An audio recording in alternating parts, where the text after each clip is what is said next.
Hi అండి, welcome to Padma home foods. నేను మీ పద్మ. ఈరోజు మన ఛానల్లో సర్వపిండి రెసిపీని మీతో షేర్ చేస్తున్నానండి. మరి సర్వపిండి రెసిపీ ఆల్రెడీ మన ఛానల్లో ఉంది. బట్ ఈ సర్వపిండి నేను పెట్టింది కాదండి, నాతో పాటు వర్క్ చేసే నా కొలీగ్తో నేను ఒకసారి వీడియో చేద్దాము అన్నట్టుగా ఈ సర్వపిండి రెసిపీని తనతో పెట్టించాను.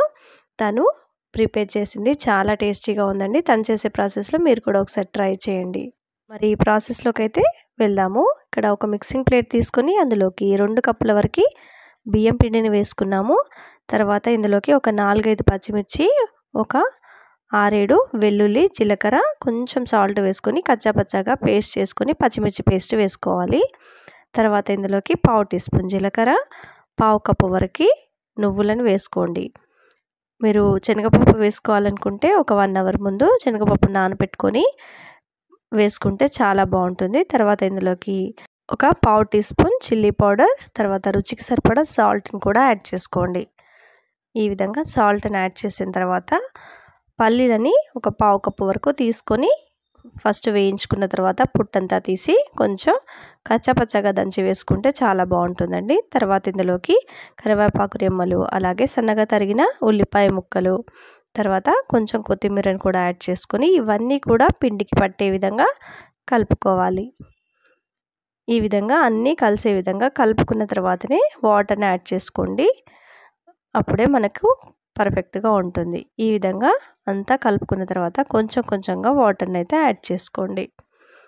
ఈ విధంగా వాటర్ని యాడ్ చేసుకుంటూ మిక్స్ చేసుకుంటే పిండి అనేది పర్ఫెక్ట్గా కలుస్తుంది.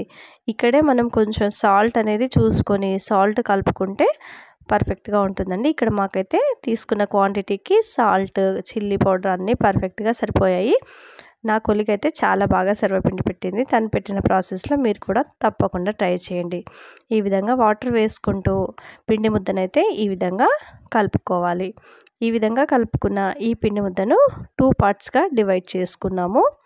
ఇలా డివైడ్ చేసుకున్న తర్వాత ఒక మందపాటి గిన్నెను తీసుకొని అందులోకి ఒక 1 టేబుల్ స్పూన్ ఆయిల్ వేసుకొని ఈ ఆయిల్ అంతా కూడా గిన్నెకి స్ప్రెడ్ చేసుకోవాలి.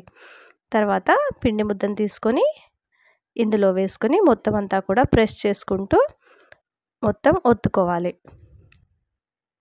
ఈ విధంగా మొత్తం అంతా కూడా ప్రెస్ చేసుకుంటూ మరీ మందంగా కాకుండా మరీ పల్చగా కాకుండా మీడియంగా ఒత్తుకుంటే సర్వపిండి చాలా బాగుంటుందండి. చూడండి, చిన్నపిల్లలైనా పెద్దవాళ్ళైనా ఈ విధంగా సర్వపిండి అప్పుడప్పుడు చేసి పెడితే చాలా ఇష్టంగా తింటారు.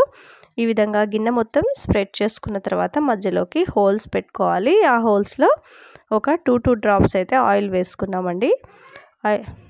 ఇలా వేసుకోవడం వల్ల పర్ఫెక్ట్గా సర్వపిండి అనేది ఉడుకుతుంది. ఇప్పుడు స్టవ్ ఆన్ చేసుకొని స్టవ్ పై పెట్టుకొని ఇప్పుడు మూత పెట్టుకొని లో టు మీడియం ఫ్లేమ్లో మనం ఈ సర్వపిండిని కుక్ చేసుకోవాలి. మధ్యలో ఒకసారి మూత తీసి సర్వపిండి అంచుల వెంబడి ఒకసారి కదిలిపిస్తే కొంచెం కుక్ అయిందా లేదా తెలుస్తుంది కదండి. అప్పుడు మరొక వైపుకి టర్న్ చేసుకోవాలి.